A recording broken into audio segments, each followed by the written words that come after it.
First off, everyone needs to listen to your podcast. I think you guys are probably my most favorite industry podcast out there because you guys really teach actors how to actually be entrepreneurs, how to actually market themselves. So I also do feel like every actor should think of themselves as a business person. Anyway, what's today's episode about? Today is something. Well, it's interesting. When we were working on this outline, something that struck me is just there's a consistent theme, obviously, in much of what we talk about, and I think that this is a even deeper conversation around something that we keep coming back to, which is essentially what we're naming as the death of specialization, i.e., I am a dancer, I am a writer, I am an actor, I am this one thing. Right. And it's been, I think, a long time coming. And actually, we were having this conversation in like the rough drafts for like years. Many months. Yes, the concept of the episode. But I would also say, per our conversation literally a couple hours ago or an hour ago,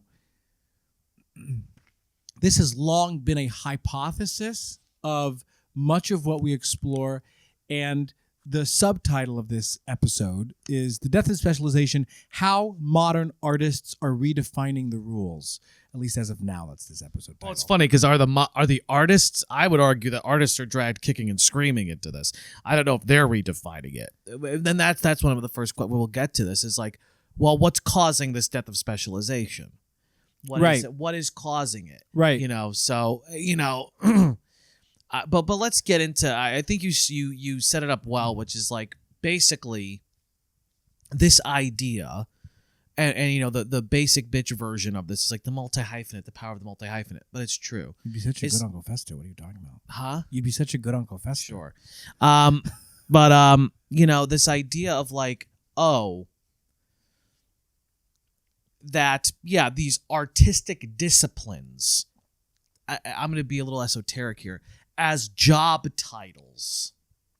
So I act and I'm an actor. Acting is a skill, it's an art, whatever. But the idea of almost like that there is an actor or there is a dancer. Right. It doesn't mean that the art forms are going away. Right.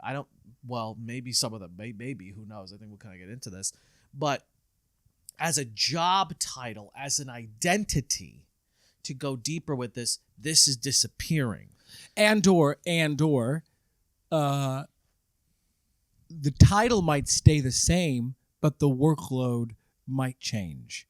So, sure. Like, I identify as an actor and a director primarily, but I don't identify as a writer. But at the same time, take what we were talking about, what Caitlin and I were doing to the pandemic. It was very challenging for me, but I had to write all those things. Right.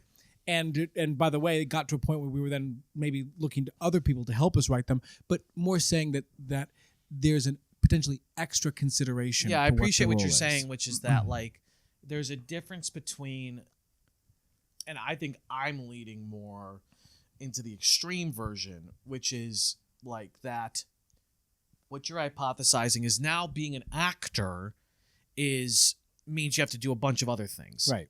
You can't just be an actor. You have to be much more things to actually have a successful acting career. Mm-hmm. I agree with that. I also think that I could see a world in 30 years where these literal job titles, these identifiers, are actually going away. That there are no actors anymore. There are no dancers anymore.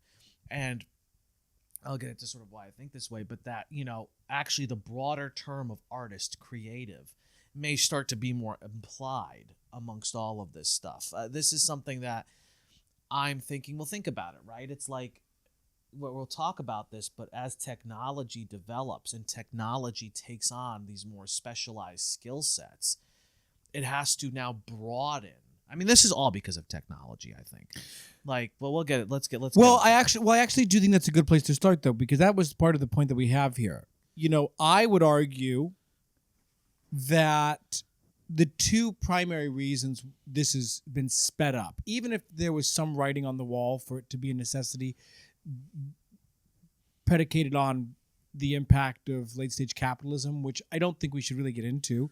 I do think technology, specifically social media, and now AI, has completely changed the game. Yeah, and it's like who's applying this pressure?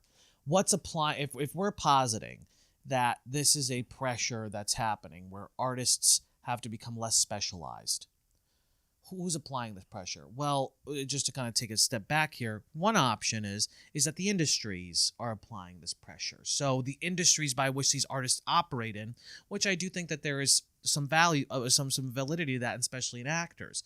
If you look at, I've been saying this for a long time. If you look at actors hiring, who sign with WME or UTA, or CTA or whatever, CTA. Well, there was Capital Talent Agency, was the only talent agency in Washington D.C. There you go. No, Creative Art. No, CAA. Sorry. Wow. Good job. Listen to me. But CAA. If you look at the people who sign with these massive agencies, they're either one of two things. From an actor's perspective, which we'll talk about first, they're either actors who book a big job, have star power, and now have reached like celebrity status, and now need a bigger agency to sort of manage their careers. They're sometimes actors who are poached from other bigger agencies, but again, how did they sort of get those jobs in the first place? So you're either booking your way into signing with the UTA, CAA, WME. You're either booking your way into that, or the other thing I see is that it's these multi-hyphenates, for lack of better putting it. It's like a guy who wrote for SNL, but also has a podcast, but also wrote a web series that he starred in. I think even people like Jim Cummings are interesting examples of this. People who are not traditionally booking their way into celebrity status. Yes. I think that the industry does really value creative assets, IP, people who can generate many different kinds of things. Now, and what I think is interesting from an actor perspective is that, when you're operating with the dregs, like the boutique talent agencies, who gives a shit, not to be rude, there's still this idea of like, oh, well, these well-rounded multi-hyphenates, if it helps their acting career, that's great, but they don't really care about your other interests. Where I would argue when you're playing a bigger game of chess, because think about what they're doing, CTA, WME, these big agencies, is they're managing your assets. A lot of time they have business managers, they're managing your assets. They want you to just be outputting anything that extends your overall brand, whether that's a movie, whether that's a fucking clothing line, whether that's whatever. Well, because if you think about it from a financial standpoint, take Bradley Cooper with Maestro. Obviously, that's his movie in every sense of the word. He's not just playing Leonard. He's directing it. He's great. It's and so it's a better business move overall. And it's funny, one of the things we talk about a lot, I think this is another good example, is why start at the beginning? Meaning, if your goals are to climb this non-existent fucking ladder, and I want to talk about this co-star thing when we were talking to Lisa the other day. The more likelihood of you going nowhere fast is exactly that, going nowhere fast, as opposed to what you're saying. Well, let me start from where I see the most successful players working from. This includes the Reese Witherspoons of the world, who at one point really redirected her career. But to use Lisa Zampetti as an example, this casting director we had on, and I can't remember when this episode, I think this might be before, I don't know. Anyway. Lisa, we had this casting director on who was talking about she got some new software that was testing out AI. Sora. What is it called? Sora. Testing out software to essentially create co-star roles. So you could, I think her example was you could put in, I want a 20 to 30 something barista, person of color with an accent. Right. And it generated it. Can I get you some more coffee? So how does this relate to what we're talking about? And how it relates to the idea of the death of specialization. Well, traditionally, 20 years ago, that's how actors, climb the ranks. They get the co-stars, then they get the guest stars, and they're able to prove their worth. Without that, without those stepping stones, and we'll talk about audience growth at some point, for sure, in this episode, but without that, the likelihood of you going anywhere is even slimmer. Therefore, to your point about the UTAs, the CAA, aka CTA, whatever, trying to work with artists who are developing more work.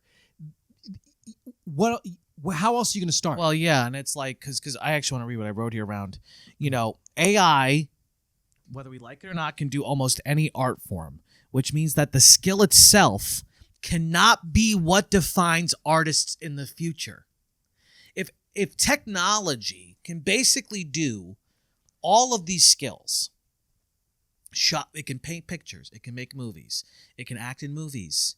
I guess it can't dance, on stage, or it can't, but who knows?